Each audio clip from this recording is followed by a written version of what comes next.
the Earth. It also has a really thin atmosphere. So the heat that it does have, it has a hard time keeping in.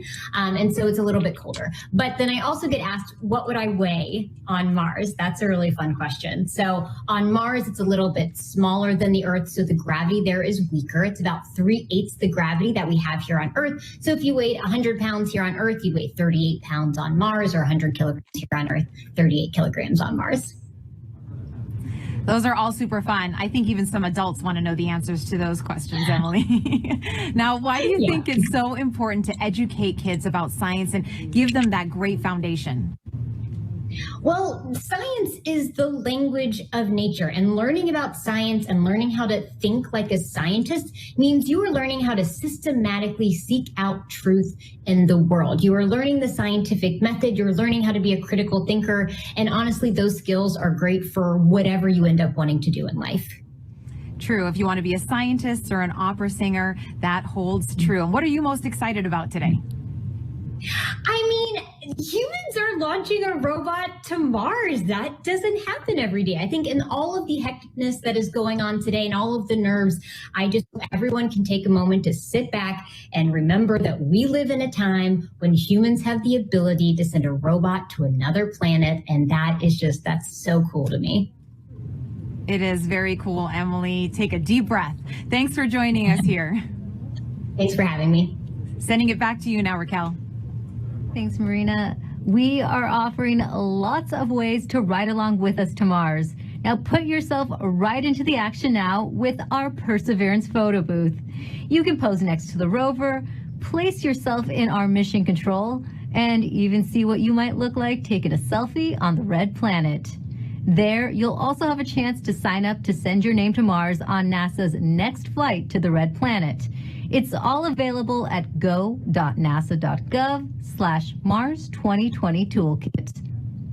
And joining us now is JPL Chief Engineer and landing veteran Rob Manning. He will be breaking down key moments coming up, and very few people know more about landing on Mars than Rob, going back to the Pathfinder mission in 1997. Thanks for joining us today, Rob. Thank you very much, Rick, for having me here. And what a wonderful experience. What a wonderful day for a beautiful day in California. We're just also excited here, anxious, worried, but very hopeful. Rob, I have a question for you. There is a landing tradition at JPL that involves eating peanuts for good luck. Can you tell us how did that start? Yes, it started in the mid-1960s. What happened was we had a series of missions that had failures. The Ranger program in the early 1960s, one after another, failed. And what happened was, one day, a fellow by the name of Dick Wallace on Ranger number 7, on the 7th attempt, decided to bring peanuts to the ops area just before the launch. And guess what? That mission worked. Now, we're not supposed to be too superstitious. We're engineers and scientists after all, but we love tradition. And ever since then, before launch and before critical events like entry, descent, landing, we have brought out peanuts and shared them with the team. And it's been really a wonderful little experience. And so this is something we're doing right now. And it's something that we just can't help ourselves. It's just part of the experience. Well, speaking of the experience, how did the Perseverance team keep the tradition alive this year? Well, this year we're passed out little packets of peanuts to the team, and they can sneak one peanut in their mouth as part of to keep the tradition alive. But you know, this is part of the COVID experience, but we can't leave this one undone. So this is what we're doing, and this is going to help us land safely. All right, thanks, Rob. I have some questions for you a little later on, but we're heading back to Swati Mohan, who is part of the landing team. She'll be calling out key milestone and events as they happen from Mission Control. So let's listen in right now.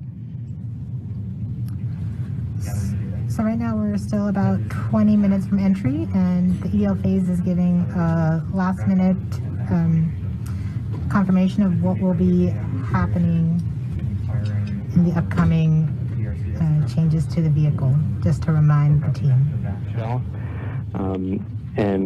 This will allow us to steer our trajectory as we make our way through the atmosphere. This is one of the things that allowed MSL, the Curiosity rover, to land where it did. and we're depending on the same type of entry guidance this time around to help get us very close to our target.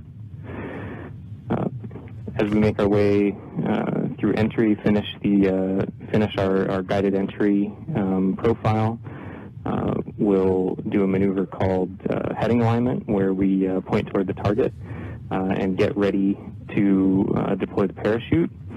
But before we deploy the parachute, we need to get rid of a set of balanced masses that have been giving us a center of gravity, or CG offset, throughout the guided entry phase.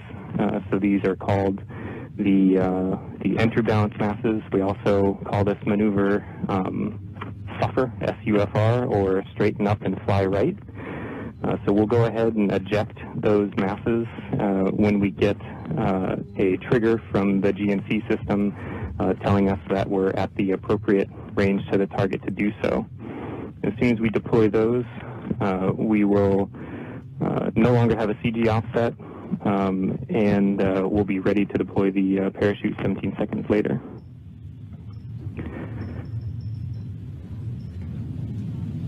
Right where the Perseverance team is sitting now, what's in store for them as we approach landing? I'm going to hold here for EO prep as we're about to start that anchor. Copy, piece 2. And activity, please call that out when it's ready. Copy, Flip. Make the announcement now. Go ahead. Now you make the announcement that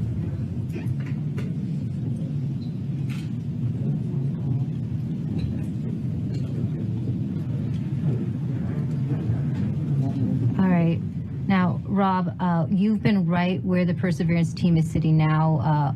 What's in store for them as we approach landing? Well, this is the nail-biting time. Fortunately, we still have ones and zeros coming, but very soon, as we approach cruise stage separation, the transmitter on this rover we've been using all the way to get to Mars is going to be turned off. So we will lose our ability to see ones and zeros. But the good thing is, once the cruise stage is gone, there's another radio that will continue transmitting a tone, so that like a flashlight, that will allow us to at least see that the vehicle is still on, and that color of that flashlight tells us a little bit what state the rover's in. But soon after that, it won't be very long before we'll be able to hear more ones and zeros coming from the spacecraft. So this is a really exciting time, and it's just important to remind people there's a lot that can go wrong in a day like today. There are thousands of things that have to go right. Yeah, we had success in the past landing on Mars. You'd think it gets easier, but it really doesn't. Why is it still so difficult? Well, because it's involved thousands and thousands of things, hundreds of thousands of lines of code. There's 79 pyrotechnic devices. Each have to work perfectly. One critical wire short, or one key thing mechanism that doesn't work or breaks, and it's mission over. And so it's, and it's very easy. We're human beings. We're not perfect. Mistakes can be made. We count on each other to find our own mistakes, and we work very hard to learn from the mistakes of the past. We've had many failures. Remind people, roughly around half of the missions to Mars over history have failed. And so that could happen today too. Even though we've had a nice, wonderful string of successes in the United States, it's still still a bit of a gamble that we have hoped that we have erred in the side of luck, and we've stacked the deck and loaded the dice to make this thing succeed. But if we do fail, and something bad happens today, I can tell you, we're going to learn it. We'll have the data that tell us what happened. We'll know why. We'll figure it out. And if we are allowed, we will pick ourselves up and get us back on the horse. And if Congress and NASA allow, we will try again. As we always do, we will learn from our mistakes. And what are the possible scenarios we could be looking at today? Well, there's things like one of the key stressful elements for all of us is parachute inflation. But just even separating from the cruise stage is a pretty major event. Lots of devices have to work properly. Certainly, the heat shield separation, getting the descent engine started. There's no less than 16 rocket motors that have to work. 8 to control during entry, another 8 to control it during landing. I said it's a lot of stuff, and it all has to work. And guess what? We haven't done this before with this vehicle ever. This is its first attempt to actually land. We can't try this on Earth. We can't do. We don't have test pilots to try it out on this planet before the big show. So this vehicle is doing it for the first time. We've done the best testing we could do in bits and pieces, but you know, it's as best as we could do. But I think our team is up to it. This team is the best. It's a diverse, intelligent, amazing group of people. People from all over the world who worked on this, not just here in California, but all over NASA, contributors from aerospace, universities, countries around the world. It is just an incredible, remarkable engineering achievement, and I am just so proud of this team. Thanks, Rob. Now, let's listen back into mission control. Flight, we're about 14 minutes from entry interface.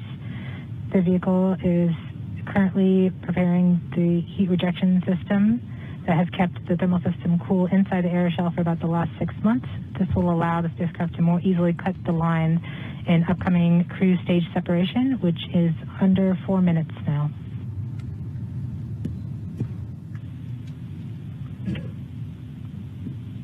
We have now enabled the rover Pyro bus. That's the pyrotechnic system that's We are going to powering off the cruise stage devices. and these are the things in the cruise stage that we no longer need. With the pyrotechnic system working, we can explode the devices. The vehicle is preparing for the upcoming cruise stage separation in about 3 minutes 15 seconds by powering off all the devices on the cruise stage in order that they can be safe once the cruise stage is jettisoned. Yeah, this cruise stage has been very reliable. We are firing our first pyros to vent the HRS liquid and gas. This has been the coolant that's kept our vehicle from getting too hot on the way to Mars. We have to vent it into space. And this is one of the first major events that take place as part of entry, descent, landing. The HRS vent anchor is complete. Yes. We will see the next anchor in approximately 3 minutes. Okay. We are currently 12.5 minutes from entry interface. We are coming upon cruise stage separation in 2 minutes and 20 seconds. What's happening now, Rob? Okay, well, we're just waiting. The rover is completely in charge. It's doing all the things we've taught it how to do. It's all built into the software. We've tested it over and over and over again. This team has spent 24 hours a day, 7 days a week testing this thing for years. And so this is really the culmination of all that work. So this vehicle is getting ready to push that cruise stage away. Once it gets pushed away, the entry system with the rover inside, with the rover still in charge, is going to get ready to take the vehicle, turn it to the right orientation, and aim it to Mars, and prepare for entering the atmosphere.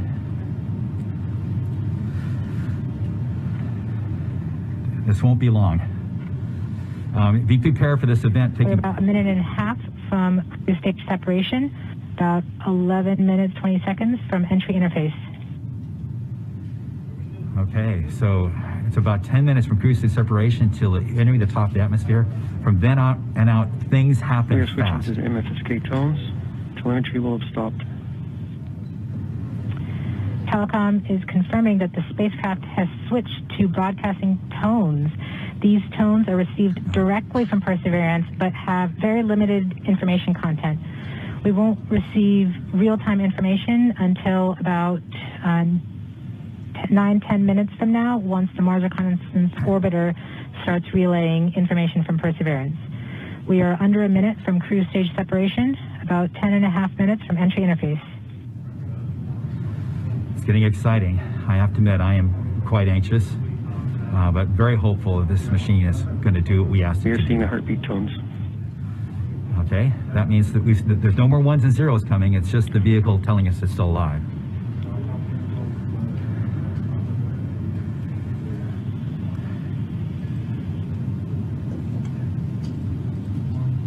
We're continuing to receive tones from Perseverance, standing by for cruise stage separation.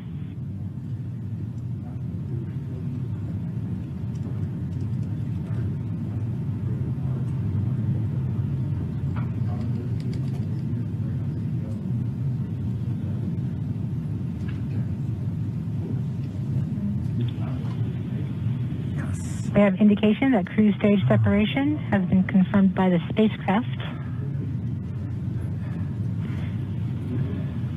We're off on a good start. In about 1 minute, Perseverance's landing software will wake up and begin the final preparations for entry. The first action it will do is to fire warm-up pulses with its entry thrusters. These pulses ensure that the spacecraft gets the thrust that it wants during entry interface. We're about 9 minutes from entry interface.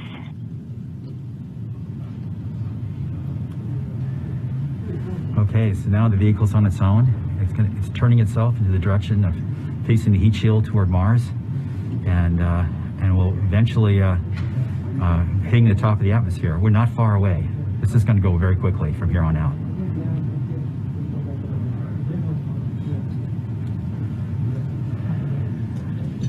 That's confirmation that we got shadowed by the cruise stage as it passed through our beam to the Earth.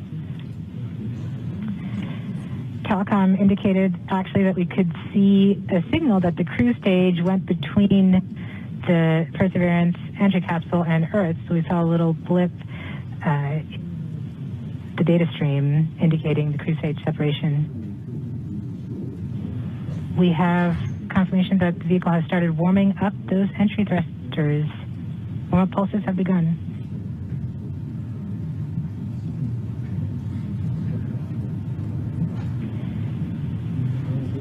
At this point, the spacecraft is trying to stop its spin from the cruise 2 revolutions per minute down to 0, and then will turn to its desired orientation from entry.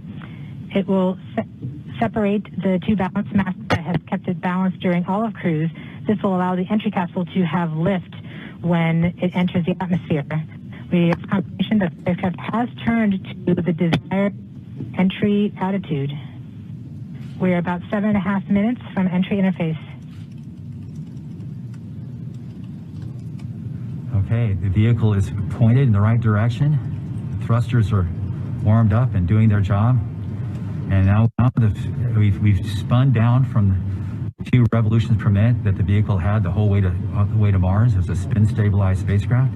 And then from here on out, it's going to just be a bullet, and it's going to control its orientation and attitude via rockets on the back of that back shell. Points carrier lock.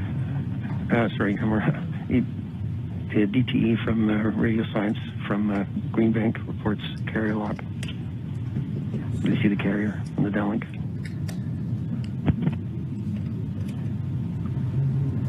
Flight level 1. We are continuing to wait for entry interface. We're about 6 minutes and 45 seconds from entry interface. We have confirmation from Greenback that they are receiving direct-to-Earth telemetry via that path. The spacecraft Perseverance is currently transmitting heartbeat tones. These tones indicate that Perseverance is operating normally and has nothing significant to report. This is as expected. We're currently just over 6 minutes from entry interface.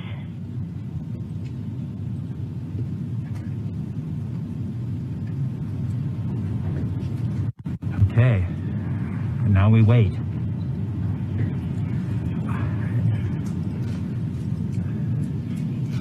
As soon as we get to the top of the atmosphere, it'll be very quickly, which is the entry point. It won't be very long before the atmosphere will start getting thicker and thicker. It's going very quickly at a fairly steep angle of 15 degrees into the atmosphere, and as it starts to slow down. We're just under, we're about 5.5 minutes from entry interface.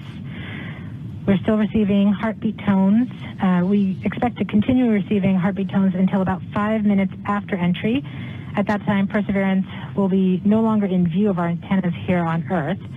About 90 seconds prior to entry, the Mars Reconnaissance Orbiter should begin receiving telemetry from Perseverance and streaming it to Earth in near real time.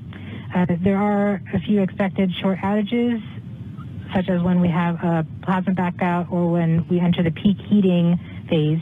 Aside from these outages caused by the plasma blackout, antenna switching, or high dynamic events, spacecraft events, we should have telemetry until about 90 seconds after landing. A plasma blackout is when the signal from Perseverance isn't strong enough to make it through the superheated, super fast air flowing around the spacecraft all the way down to Earth. Once the temperature drops below that peak heating, we do reacquire the signal from Perseverance. We are currently about 4.5 minutes from entry interface.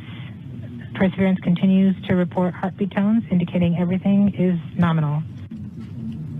Okay, what we're looking for now is Mars Reconnaissance Orbiter should be in view soon of our vehicle and be able to listen to ones and zeros coming from a separate radio that's really designed to talk between spacecraft.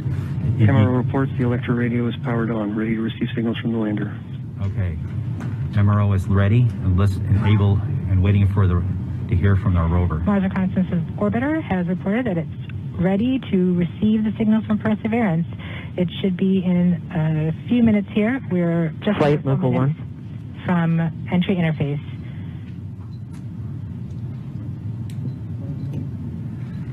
We don't need these ones and zeros, as Swati said, but to land safely, but we really need it for our own health and well-being today to keep our nerves under control. But around this time, a second spacecraft, MAVEN, should begin picking up telemetry from Perseverance and will continue to record that telemetry until several minutes post-landing.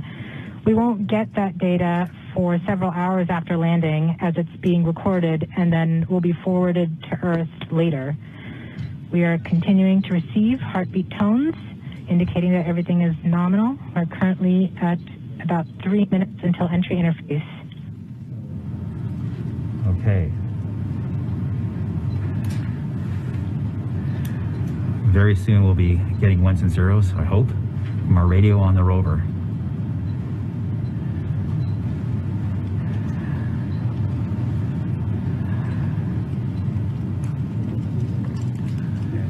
The entry interface is nothing more than just an arbitrary place in the sky that we've defined to be above the atmosphere.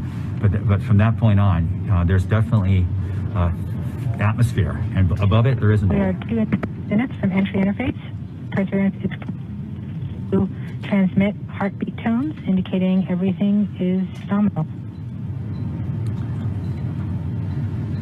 So the tones can tell us whether something's bad or not is happening. So far the heartbeat is doing well. So the vehicle thinks it's in good shape to land, which is a great sign.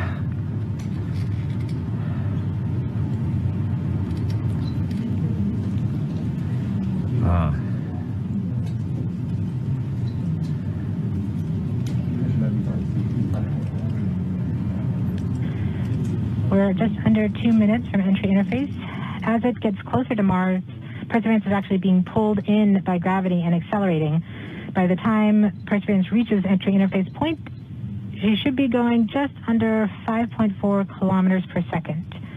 We're at about 90 seconds from entry interface and standing by for Mars Reconnaissance Orbiter to pick up the telemetry.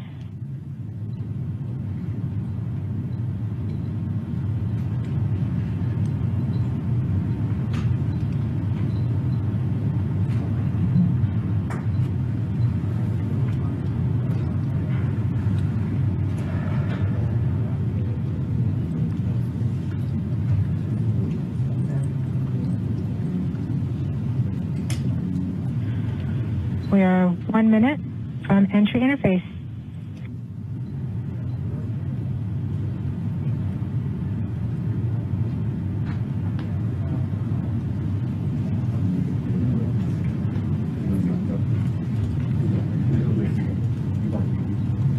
MROs are in receive mode. We have confirmation that the Mars Reconnaissance Orbiter is now relaying data from Perseverance. We're about 30 seconds from entry interface. Perseverance is going about 5.2 kilometers per second and is about 190 kilometers altitude above the surface of Mars. Confirm your jet data flow.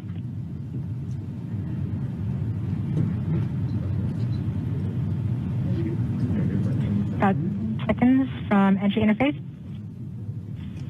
5.3 kilometers per second at an altitude of about 150 kilometers from the surface of Mars.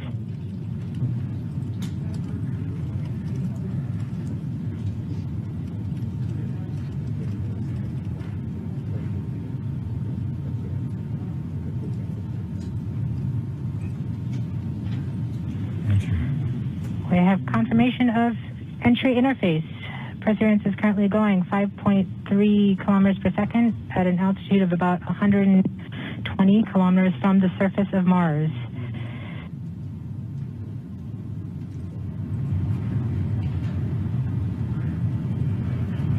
The spacecraft is now waiting until it begins feeling the atmosphere of Mars slow it down.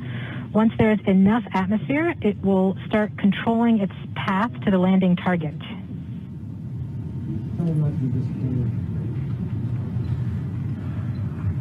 Navigation is also confirming that we can see a little bit of that slowdown of the atmosphere on the Perseverance entry capsule. Our current velocity is about 5.36 kilometers per second and an altitude of about 67 kilometers from the surface. We are probably seeing MRO plasma blackout at this point.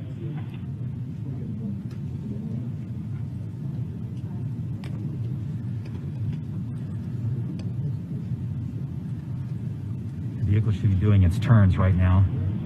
MRO has lost lock. Perseverance. We have indications that Perseverance is now performing bank reversals in the atmosphere. These are the steps in order to control its distance to the landing target. Perseverance has just passed through the point of maximum deceleration and has indicated that it felt approximately 10 Earth Gs of deceleration. MRO has lock again.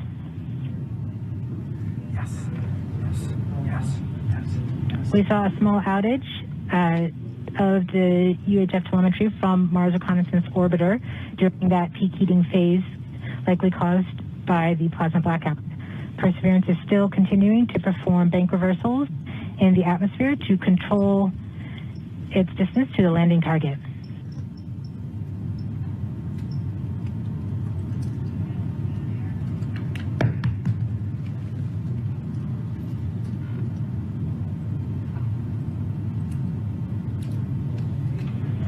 Perseverance is going about 1 kilometers per second at an altitude of about 16 kilometers from the surface of Mars. We have entered heading alignment, which means Perseverance is no longer trying to control the distance to Mars, to the target on Mars, but instead is flying straight to the target.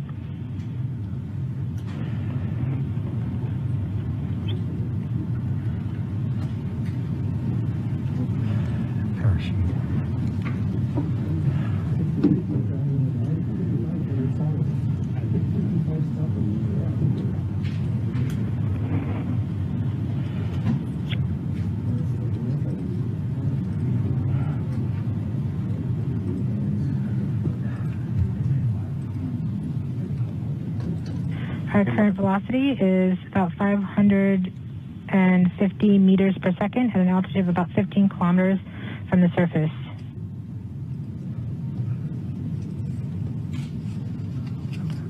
MRO is reporting good telemetry log. We are coming upon the straighten up.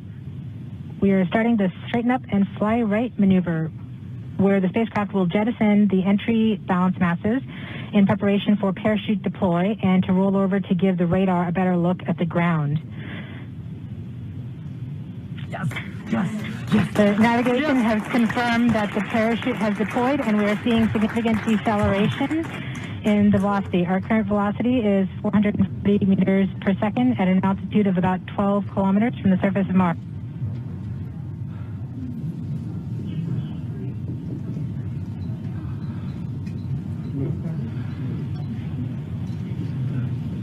Perseverance is now slowed to subsonic speeds and the heat shield has been separated. This allows both the radar and the cameras to get their first look at the surface. Current velocity is 145 meters per second at an altitude of about 9.5 kilometers above the surface.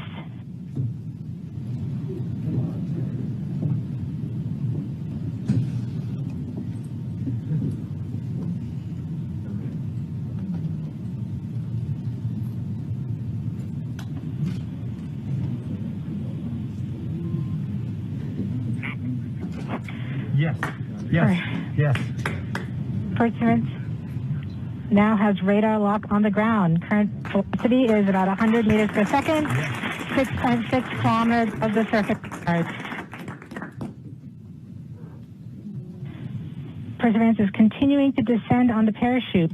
We are coming up on the initialization of terrain relative navigation and subsequently the priming of the landing engines. Our current velocity is about 90 meters per second at an altitude of 4.2 kilometers. Almost there. We have confirmation that the lander vision system has produced a valid solution and part of terrain relative navigation. Yes. We have priming of the landing engines.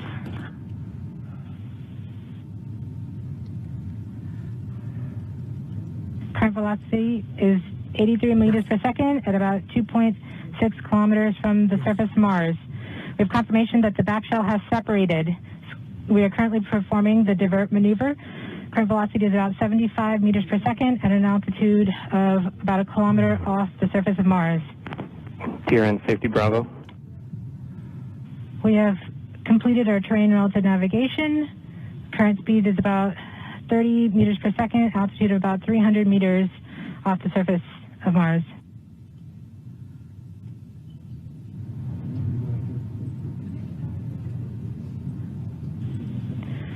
We have started our constant velocity accordion, which means we are conducting the sky crane, about to conduct the sky crane maneuver. We've lost direct to Earth tones. As expected. As expected. Sky crane maneuver has started. About 20 meters off the surface.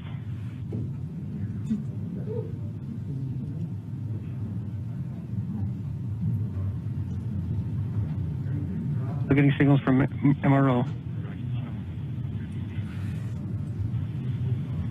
UHF is good. Touchdown confirmed. Perseverance safely on the surface of Mars, ready to begin seeking the sands of past life.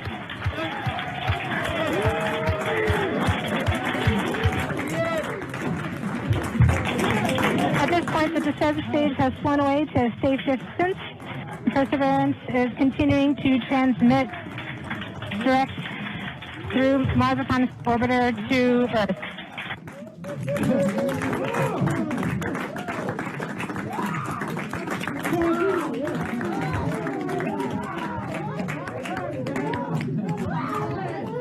Oh my God.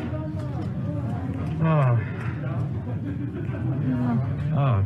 MRO reports they're still getting telemetry from the lander. All right, all stations. We got it. Touchdown confirmed. We're going to wait for the images. Wow. This is so exciting. The team is beside themselves. It's so surreal. Stay tuned. We might get some pictures. That'd be great.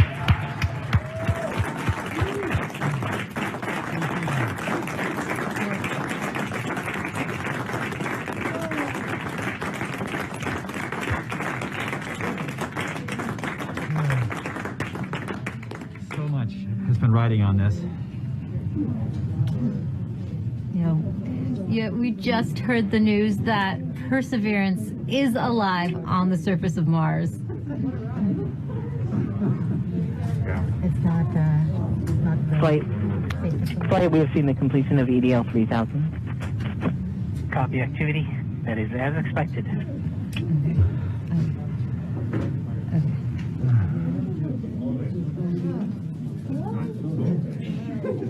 MRO is still seeing a strong signal from the lander.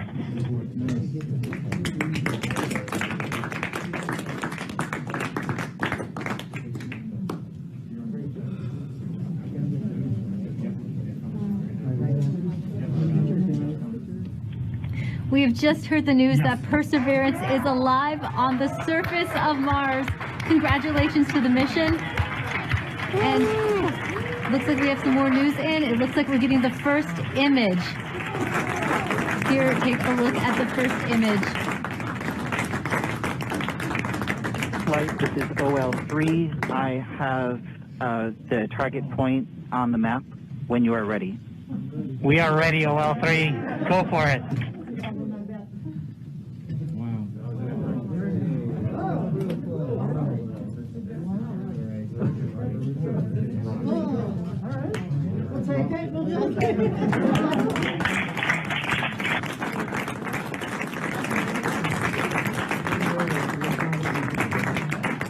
Flight, I'll be moving in, showing you the safe zone that we've landed in.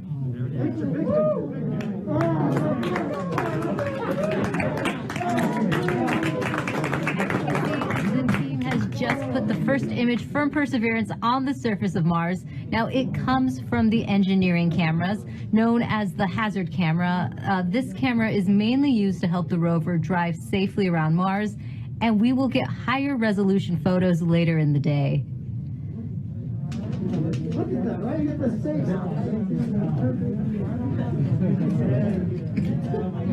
Look at the orange. Nice. This is amazing. Here's Andrew.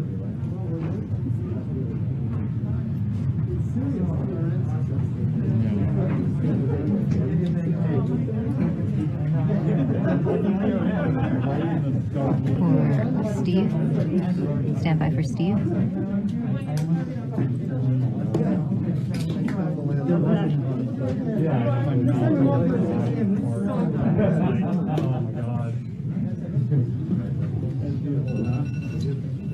You did it. You did it. You did. You led the team. You made it happen. Congratulations,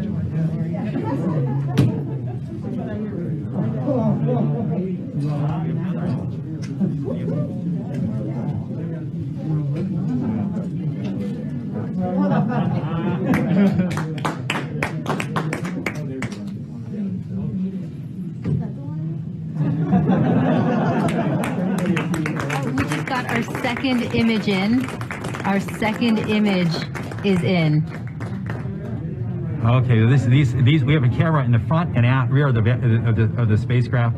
They're near the ground, so these are pretty close. So you can see the wheels there, and they're a little dirty because we've got glass covers over these cameras. But we took these seconds after landing, so there's still dust in the air from our landing event. So this is happening. This happened just seconds ago. Just arrived, and this is really amazing. And we even know where we landed. This is the most amazing thing. The vehicle has told us where it's landed because it figured it out. This is a sign. NASA works. NASA works. And when we put our arms together and our hands together and our brains together, we can succeed. This is what NASA does. This is what we can do as a country on all of the problems we have. We need to work together to do these kinds of things and make success happen.